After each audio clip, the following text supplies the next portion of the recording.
Good morning. Welcome to the celebration of the Holy Eucharist. Please all stand.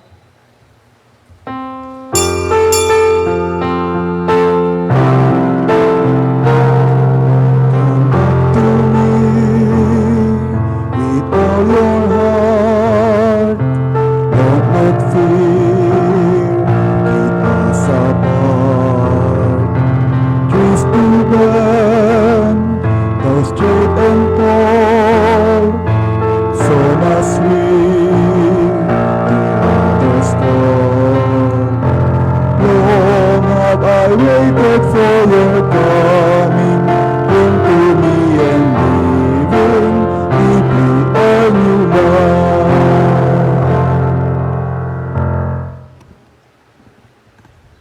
In the name of the Father, and of the Son, and of the Holy Spirit. Amen. The Lord be with you. And with your spirit, To prepare ourselves to celebrate the sacred mysteries in the Holy Eucharist in the second Sunday of Lent, let us first call to mind our sins and ask the Lord for pardon and mercy. Let us pause for a short moment to examine ourselves.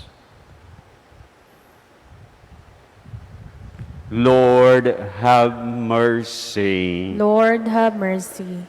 Christ, have mercy. Christ, have mercy. Lord, have mercy. Lord, have mercy. May Almighty God have mercy on us, forgive us our sins, and bring us to everlasting life. Amen. Let us pray. O God, our Father, who has commanded us to listen to your beloved Son, be pleased, we pray, to nourish us inwardly by your word, that with spiritual sight made pure, we may rejoice to behold your glory through our Lord Jesus Christ, your Son, who lives and reigns with you in the unity of the Holy Spirit, one God, forever and ever. Amen. A reading from the book of Genesis.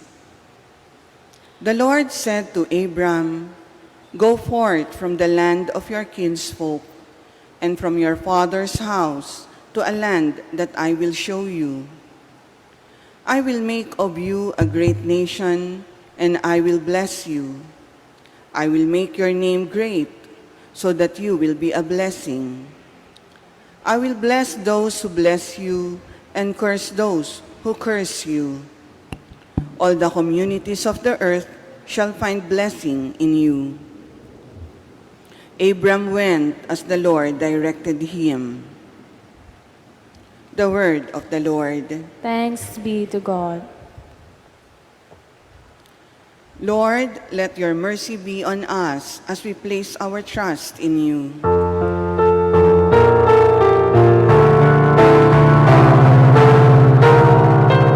Lord, let your mercy be on us as we place our trust in you.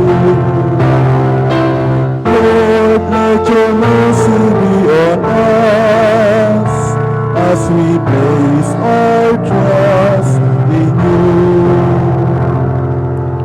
Upright is the word of the Lord, and all his works are trustworthy. He loves justice and right. Of the kindness of the Lord, the earth is full. Lord, let your mercy be on us as we place our trust in you.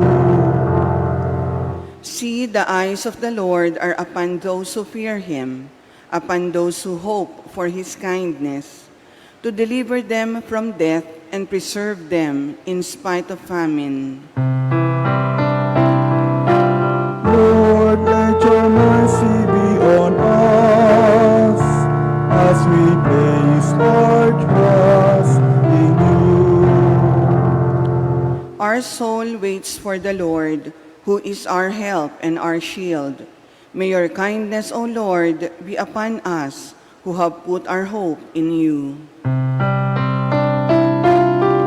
Lord, let your mercy be on us as we place our trust in you. Lord, let your mercy be on us as we place our trust in you.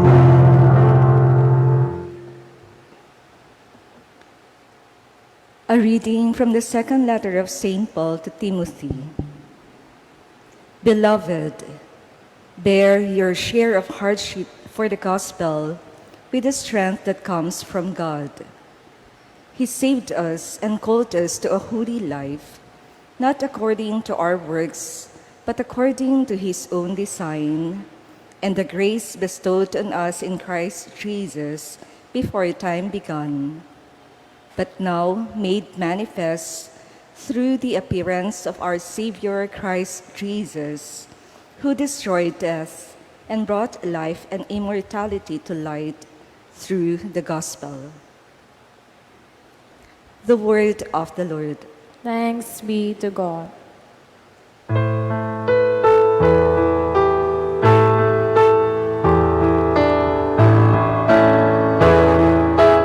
Glory and praise to you, Lord Jesus Christ. All together. From the shining cloud, the Father's voice is heard. This is my beloved Son. Hear him. Glory and praise to you, Lord Jesus Christ. My brothers and sisters, the Lord be with you. And with your spirit, From the Holy Gospel according to Matthew. glory to you, O Lord.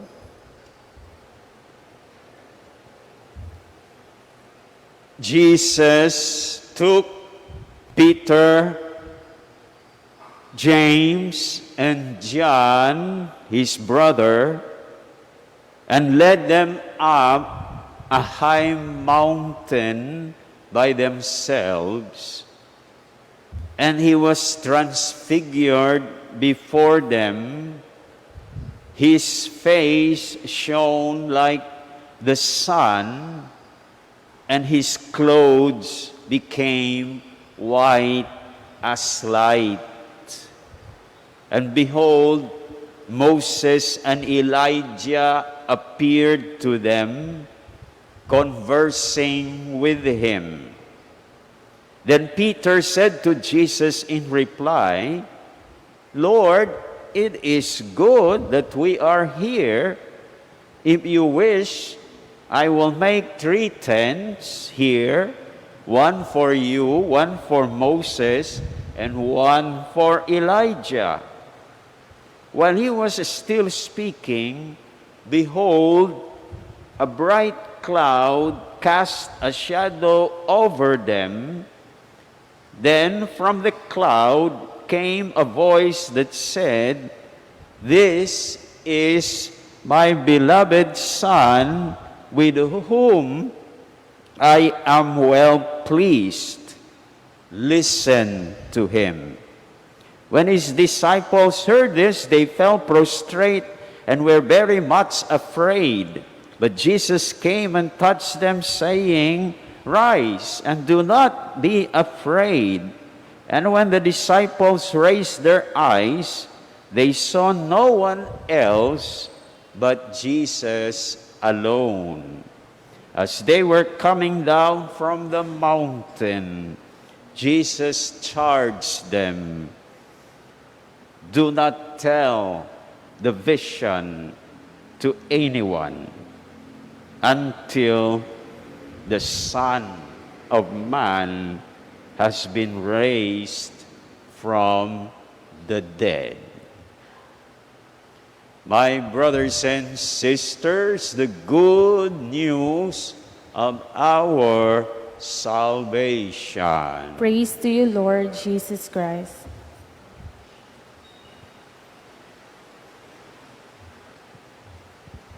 Magandang umaga po sa inyong lahat.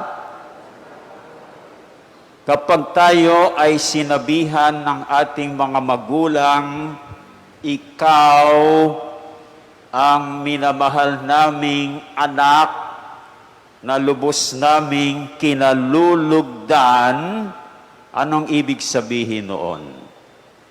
Ang ibig sabihin noon, tuwang-tuwa sa atin ang ating mga magulang dahil nakuha natin ang kanilang kiliti.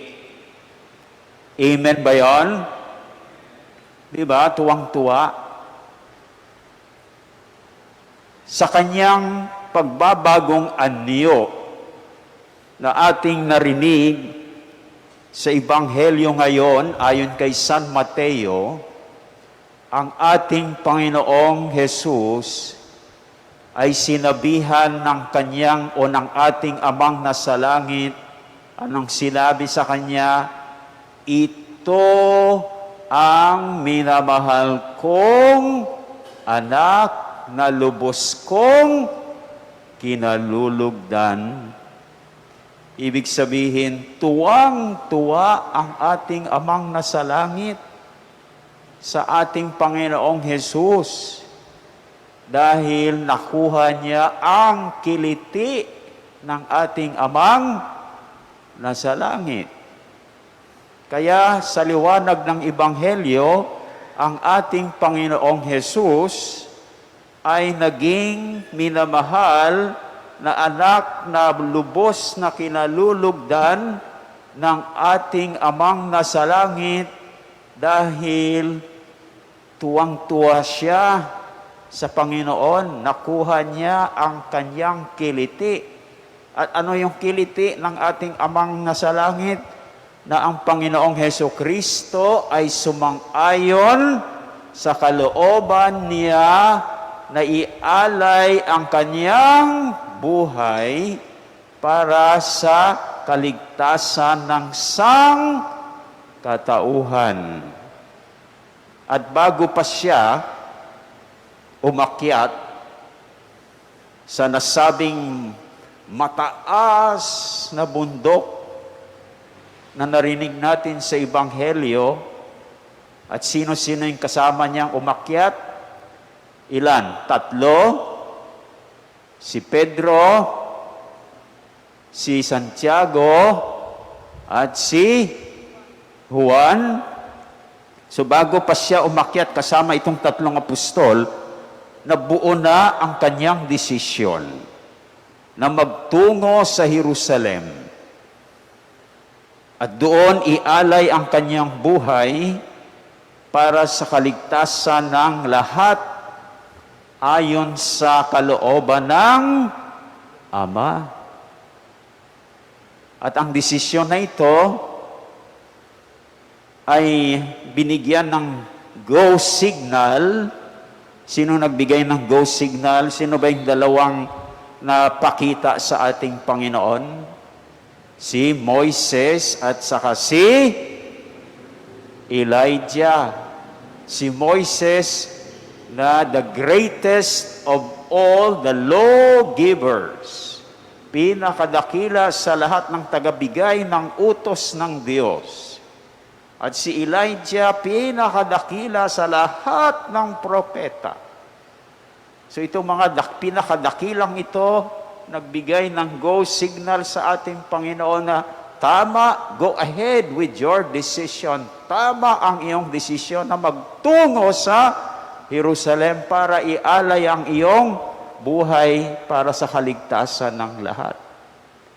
At ito rin ang desisyon na kinalulugdan ng ating Amang nasa langit, kaya siya ay binigyan ng paunang karanasan ng muling kaluwalhatian, ng muling pagkabuhay sa kanyang pagbabagong anyo.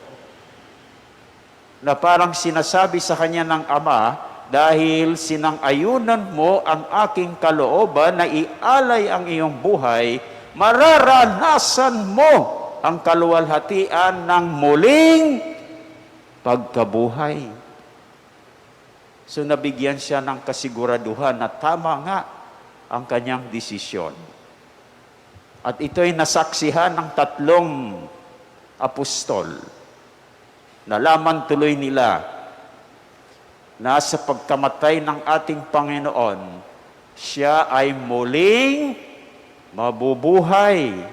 Kaya binigyan sila ng babala ng ating Panginoon nung sila'y pababa ng bundok, na huwag niyong sabihin kanino man itong pangitaing ito na nagpapakita na ako ay muling mabubuhay. Huwag niyong sabihin ito hanggat hindi pa ako muling nabubuhay. Kaya sa liwanag ng Ebanghelyo, tayo rin ay magiging minamahal na anak na lubos na kinalulugdan ng ating Amang nasa langit kung tayo rin ay sumasang-ayon sa kalooban ng Panginoon na maligtas. Sinisikap ba nating maligtas? Amen ba? Kapag sinisikap nating maligtas, ay nakuha natin yung kiliti ng ating Amang nasa langit dahil yan ang gusto niyang mangyari para sa lahat, na tayong lahat ay maligtas. Kaya inalay na nga niya yung anak niya para sa kaligtasan ng lahat. Hindi po ba? Amen ba? Kaya dapat gawin po natin ang lahat para tayong maligtas. Lalong-lalo na nalinisin ang ating sarili sa kasalanan at gumawa ng kabutihan. Kaya dito, tamang-tama itong mga nilagay dito, ito yung mga kabutihan na dapat gawin natin. No? Lalong-lalo na ngayong panahon ng Kwaresma, yung corporal works of mercy and spiritual works of mercy. Nababasa ba ninyo? So, yan ang mga gawin natin para malinis o makaiwas sa kasalanan. Ano ba yung mga nariyan? Ang unang corporal works of mercy ay feed the hungry, give drink to the thirsty, clothe the naked, shelter the homeless, visit the sick, visit the imprisoned, bury the dead, pray for the living and the dead, forgive all injuries, bear wrongs patiently, comfort the sorrowful, counsel the doubtful, instruct the ignorant, and admonish the sinner. Naku, kapag ginawa natin yan, bising-busy na tayo, hindi na tayo makagagawa ng kasalanan, hindi po ba? At ang ating ginagawa ay puro kabutihan. Okay? So maliwanag ba na sa liwanag ng Ebanghelyo, tayo rin ay magiging minamahal na anak at lubos na kilalulugdan ng ating Amang nasa langit kung sinisikap natin na tayo rin ay maligtas para hindi masayang ang pag-alay ng ating Panginoon ng kanyang buhay para sa ating kaligtasan. Amen? Ikalawa, sa liwanag ng ikalawang pagbasa, mula sa ikalawang sulat ni Apostol San Pablo kay Timoteo, tayo rin ay magiging minamahal na anak na lubos na kinalulugdan ng ating Amang nasa langit kung ayon sa mungkahi ni Apostol San Pablo kay Timoteo, tayo ay nakihati o nakikihati sa kahirapan dahil sa mabuting balita. Sabi nga dito sa ikalawang pagbasa, ano ba yun sa English? Share, ano ba sister? Sa English, sabi niya, bear your share of hardship for the gospel. Makihati ka sa kahirapan dahil sa mabuting balita. Bakit ano po bang kahirapan na may magkakaroon tayo dahil sa mabuting balita? Ang kahirapan ay ang pangangaral nito sa salita at sa gawa. Ay yung pag-iintindi pa lamang ng salita ng Diyos ng mabuting balita, mahirap na pa eh. Mahirap na po, hindi po ba? Ano pa kaya na hindi mo pa naiintindihan paano mo ipangaral? Kaya mahirap. Kaya talagang makihati tayo sa kahirapan. Isubsob natin ang ating sarili doon sa salita ng Diyos para maintindihan po natin. At pagkatapos maintindihan, ipangaral ito. Kasi paano mo naman ipangangaral kung hindi mo naman naiintindihan? Hindi po ba? So talagang mahirap. Kami, susubsob kami dyan para maintindihan sa sinisikap namin pag-aralan yan para may maibibigay kami sa inyo, ipangangaral namin sa inyo. Hindi ganun kadali. Napakahirap. Lalong-lalo na isasagawa, isabuhay ang mabuting balita. Pero, kapag ginagawa po natin yan, kaya dapat gawin din po ninyo, dahil kami nagpapaliwanag, para pagkatapos pag-uwi ninyo, ipaliwanag nyo doon sa kasama ninyo sa bahay o doon sa mga kapitbahay ninyo, no? Para lumaganap ang salita ng Diyos. Amen? Di ba? Parang hindi naman, makihati kayo sa kahirapan dahil sa mabuting balita.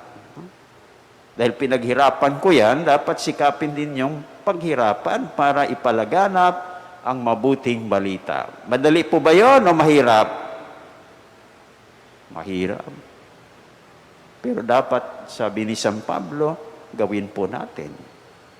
Makihati tayo sa kahirapan dahil sa mabuting balita. Dahil kapag ginawa po natin yon, siguradong tayo ay minamahal na anak na lubos na kinalulugdan ng ating Amang nasa langit. At panghuli, sa liwanag ng unang pagbasa, saan ba mula yung unang pagbasa?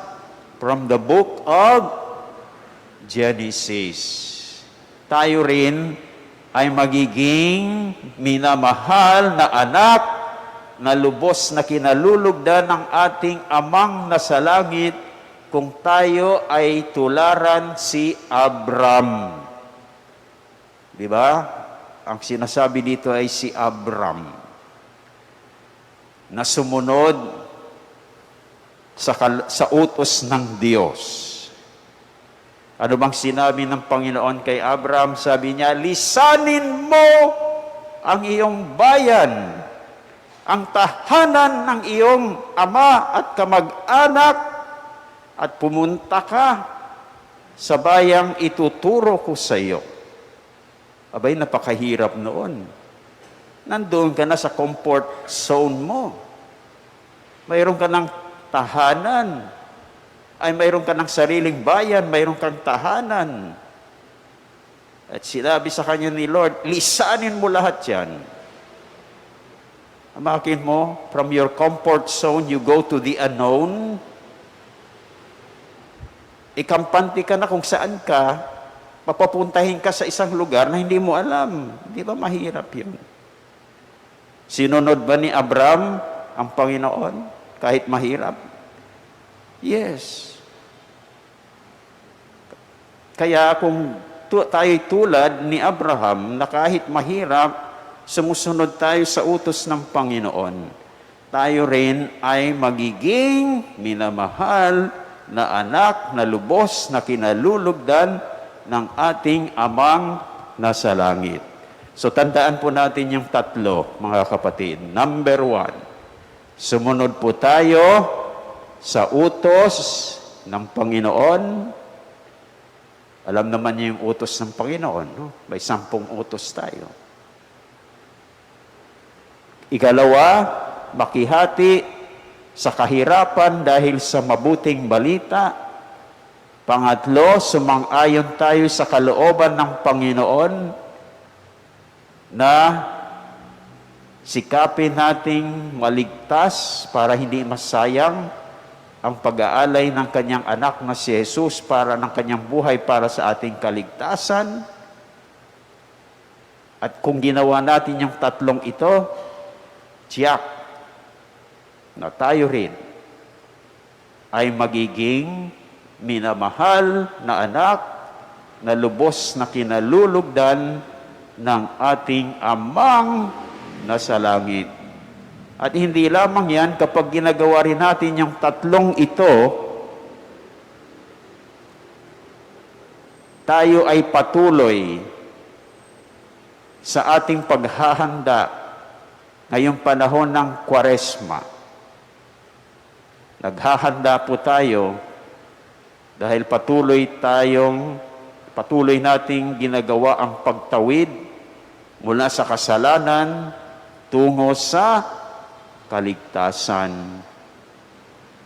At kapag patuloy nating ginagawa yan, inahanda po natin ang ating sarili sa makabuluhang pagdiriwang ng misteryo paskwal ng ating Panginoon sa darating na Semana Santa.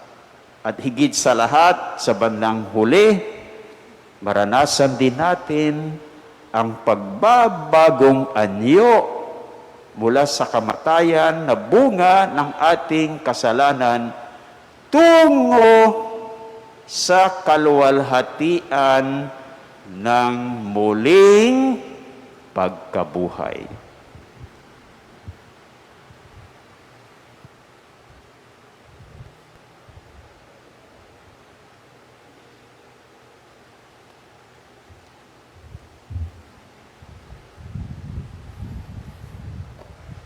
Let us now profess our faith. I believe the Almighty, Maker of heaven and earth, of all things visible and invisible. I believe in one Lord Jesus Christ, the only begotten Son of God, born of the Father before all ages, God from God, light from light, true God from true God, begotten, not made, consubstantial with the Father. Through him all things were made.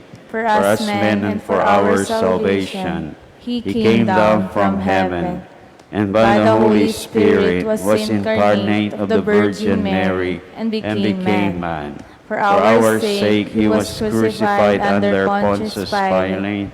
He suffered death and was buried, and rose again on the third day in accordance with the Scriptures. He ascended into heaven, and is seated at the right hand of the Father. He will come again in glory to judge the living and the dead, and his kingdom will have no end. I believe in the Holy Spirit, the Lord, the giver of life, who proceeds from the Father and the Son, who with the Father and the Son is adored and glorified, who has spoken through the prophets. I believe in one holy, Catholic, and Apostolic Church. I confess one baptism for the forgiveness of sins, and I look forward to the resurrection of the dead and the light of the world to come. Amen. My brothers and sisters, let us pray to the Lord Jesus Christ that his light may shine on all God's people and on the whole world. Let us say, Lord, let your light shine on us. Lord, let your light shine on us. Lord, light up the Church with your radiant presence in its love and acceptance of all peoples and cultures, of the poor and the rich, of the strong and the weak. We pray. Lord, Lord, let your light shine on us. Lord, inspire with your radiant light the leaders of nations, economies, and politicians, that they may bring justice and peace to their people. We pray. Lord, let your light shine on us. Lord, let your radiant face shine on all sinners, on all those who suffer, on those who cannot love, to give them hope and courage. We pray. Lord, let your light shine on us. Lord, let your face radiate joy on those who are dying and on all the dead who were dear to us. Welcome them into the happiness of your home, we pray. Lord, let your light shine on us. Lord, light up with your presence our faces here in this community, that we may keep growing in your life and love and reflect your light on all those we meet. We pray. Lord, let your light shine on us. Let us pray for our personal intentions.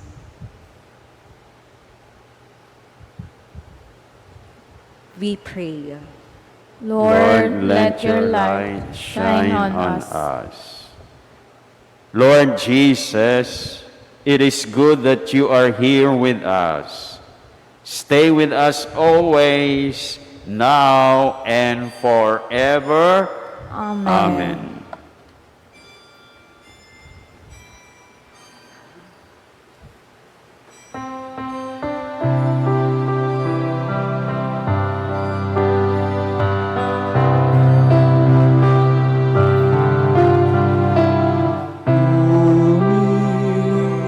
Natanggapin ang palay na ito, mga biyayang nagmula sa pagpapala mo. Tanda ng bawat pusong pagkainibig mo, ngayon'y nananalig, nagmamahal sa'yo. Tinapay na nagmula sa butil ng trigo, pagkain nagbibigay ng buhay mo. At alak na nagmula sa isang tangkay na ubas, inunin, nagbibigay lakas. Kunin at tanggapin ang palay na ito, mga biyayang nagmula sa pagpapala mo. Handa ng bawat pusong pagkatinibig mo, ngayon'y nananalig, nagmamahal sa'yo. Pray, my brothers and sisters, that my sacrifice and yours may be acceptable to God, the Almighty Father. May the Lord accept the sacrifice at your hands for the praise and glory of his name, for our good and good of all his holy church. May this sacrifice, O God our Father, we pray, cleanse us of our faults and sanctify your faithful in body and mind for the celebration of the Paschal festivities through Christ our Lord. Amen. The Lord be with you. And with your spirit, Lift up your heart. we lift them up to the Lord. Let us give thanks to the Lord our God. It is right and just, It is truly right and just, our duty and our salvation, always and everywhere to give you thanks, Lord, Holy Father, Almighty and eternal God, through Christ our Lord. For after he had told the disciples of his coming death, on the holy mountain he manifested to them his glory, to show even by the testimony of the law and the prophets that the passion leads us to the glory of the resurrection. And so with the powers of heaven, we worship you constantly on earth, and before your majesty without end, we acclaim.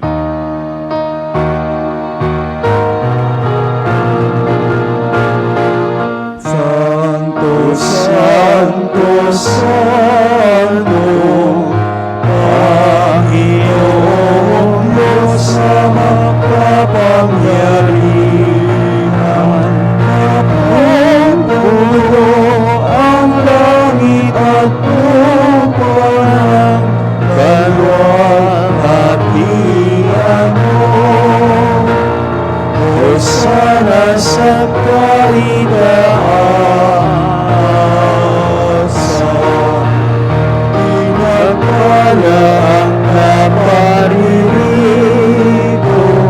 sa ngalan ng Panginoon. Hosana sa kaitaasan.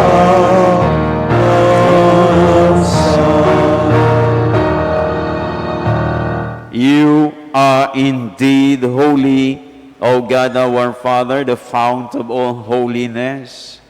Make holy, therefore, these gifts, we pray, by sending down your Spirit upon them like the dewfall, so that they may become for us the body and blood of our Lord Jesus Christ. At the time he was betrayed and entered willingly into his passion, he took bread and giving thanks, broke it, and gave it to his disciples, saying, "Take this, all of you, and eat of it, for this is my body, which will be given up for you."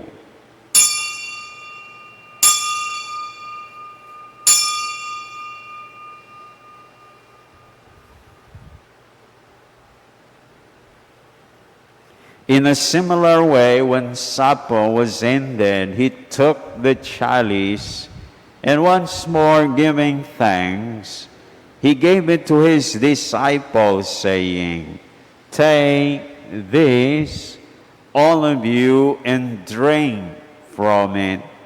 For this is the chalice of my blood, the blood of the new and eternal covenant, which will be poured out for you and for many for the forgiveness of sins.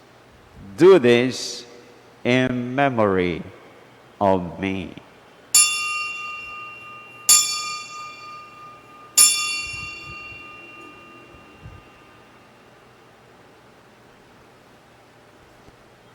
The mystery of faith.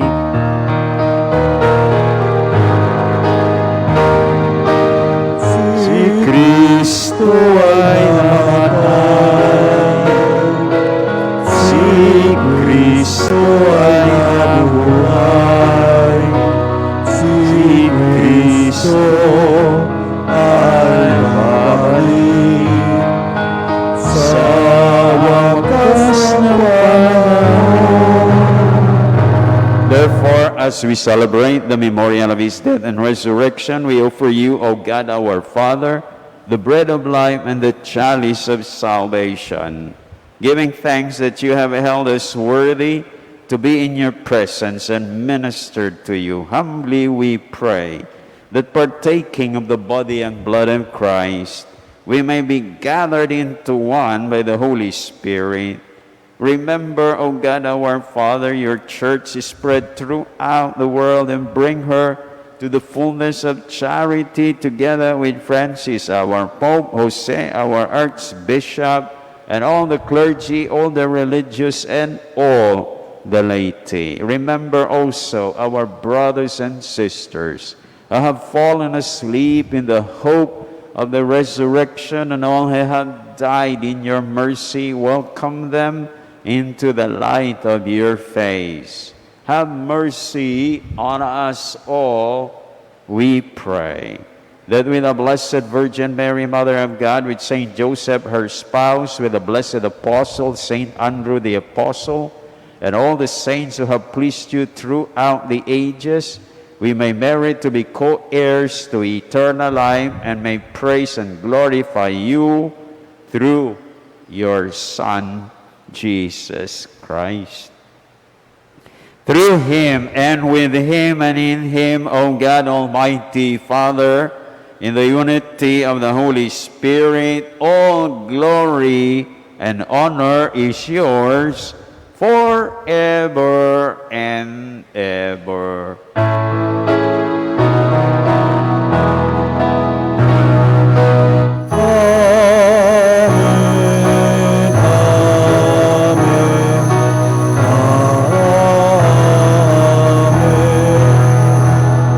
As Jesus taught us, we now have the courage to pray to God our Father in heaven.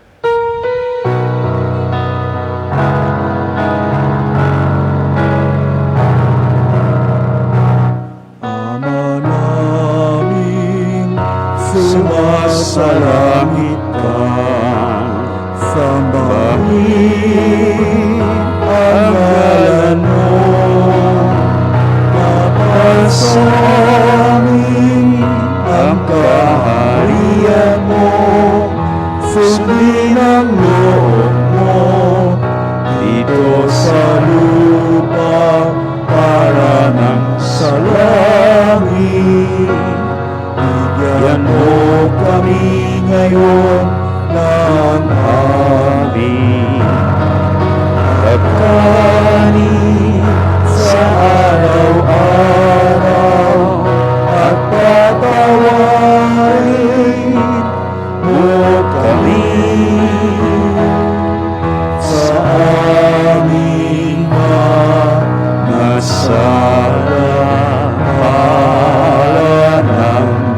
pagpapatawad namin sa kasala sa amin, at huwag mo kami ipahintulot sa tukso, at iadya mo kami sa lahat ng masama. Deliver us, O God our Father, we pray, from every evil.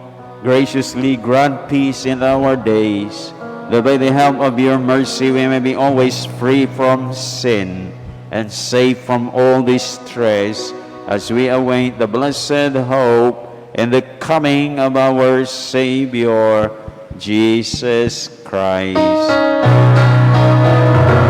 Sapagkat iyo ang kaharian at ang kapangyarihan at ang kapurihan, ang pagkayaman. Amen. Lord Jesus Christ, you said to your apostles, "Peace I leave you, my peace I give you." Look not on our sins, but on the faith of your church, and graciously grant her peace and unity in accordance with your will, who live and reign forever and ever. Amen. My brothers and sisters, the peace of the Lord be with you always. And with your spirit. Let us now offer each other the sign of peace. Peace be with you. Peace be with you. Peace be with you.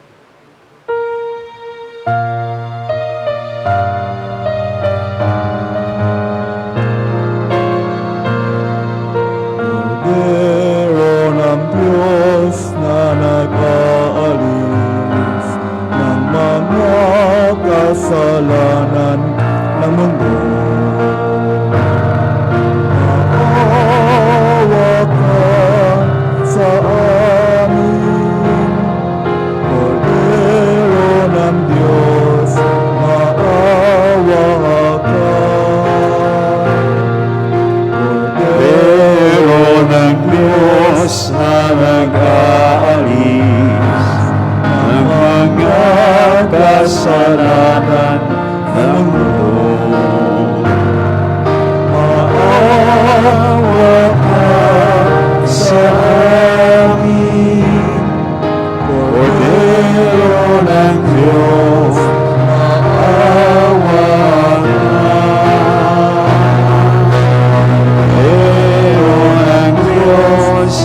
sa amin ang kapayapaan.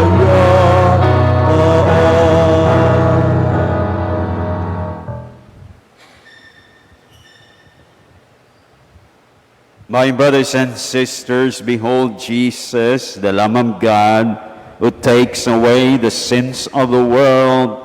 Happy are you who are called to receive him. Lord, I am not worthy that you should enter under my roof, but only say the word, and my soul shall be healed. May Jesus bring all of us to everlasting life. Amen.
Let us pray.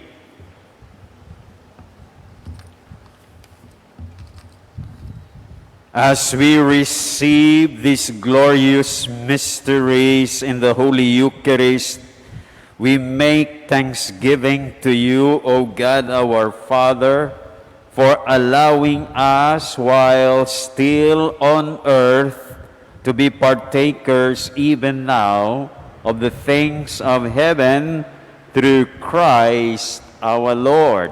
Amen. Prayer to Saint Michael the Archangel. Saint Michael the Archangel, defend us in battle. Be our defense against the wickedness and snares of the devil. May God rebuke him, we humbly pray. And do thou, O Prince of the heavenly host, by the power of God, thrust into hell Satan and all the evil spirits who prowl around the world, seeking the ruin of souls. Amen. Prayer to our guardian angel. Angel of God, my guardian dear, to whom God's love commits me here, ever this day be at my side, to light and guard, to rule and guide. Amen. Prayer for a holy death. Jesus, Mary, and Joseph. I give you my heart and my soul. Jesus, Mary, and Joseph. Assist me in my last agony. Jesus, Mary, and Joseph. May I breathe forth my soul in peace with you. Amen. Praise be Jesus Christ. Now and forever. Jesus, meek and humble of heart. Make our hearts like unto thine. May the Holy Triune God live in our hearts. And in the hearts of all. O Mary, conceived without sin. Pray for us who have recourse to thee. Mary, Queen of the Apostles. Pray for us. Saint Andrew the Apostle. Lead us to Jesus. That in all things God may be glorified. Kindly be seated for the parish announcement. We will now have a special collection for the Caritas Manila's The Mayan program, our social service arm for relief assistance and humanitarian aid for our brothers and sisters in need. As we continue to provide social services to the poor, it is our fervent prayer that we support Alay Kappa 2023. There will be a confessions on Sunday at 9:30 to 11:30 in the morning and 5:30 to 6:30 in the afternoon. We also have regular confession every Wednesday and Friday at 12 p.m. to 1 p.m. and 5:30 p.m. to 6:30 p.m. And lastly, we invite everyone to join the Station of the Cross every Friday of Lent inside the parish church at 7:15 p.m.